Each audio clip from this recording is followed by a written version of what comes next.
Aujourd'hui, je vous emmène sur mon bateau imaginaire à l'intersection du boulevard des Belges et du quai du Havre. Mais que peut-on voir d'insolite ici? Allez, je vous laisse quelques secondes pour regarder autour de vous. Ça y est, vous avez repéré les sculptures d'Indiens sur la façade de cet immeuble? Mais que font-ils ici? Allez-vous me demander. Eh bien, il s'agit de représentations d'Indiens Osages.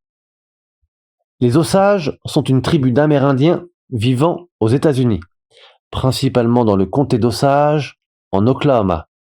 Et leur nom fait référence à la rivière Osage, qui est un affluent du Mississippi dans l'État du Missouri.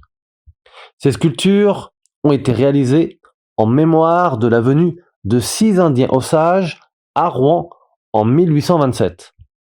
À l'époque, ils avaient décidé de venir en France pour rencontrer le roi Charles X. Il faut se rappeler que jadis, une partie du sud des États-Unis était française. C'était la Louisiane. Puis, Napoléon a vendu ce territoire aux États-Unis. Mais les Osages auraient conservé un certain attachement à la France, d'où la volonté de se lancer dans un périple transatlantique.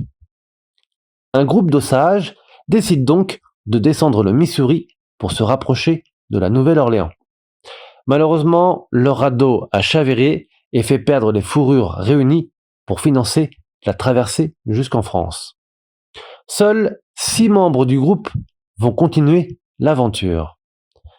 Quand ils rencontrent le Français David Delaunay à Saint-Louis, celui-ci sent l'aubaine de pouvoir amener ses Indiens et les exhiber en France dans l'espoir d'en tirer profit.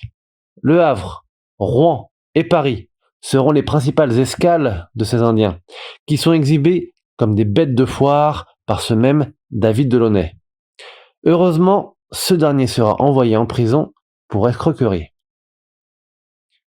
Malheureusement, pour les Indiens, ces derniers devenus errants en pays étrangers gagnent par hasard Montauban, où ils sont accueillis et aidés, tant et si bien qu'ils réussissent finalement à retourner chez eux.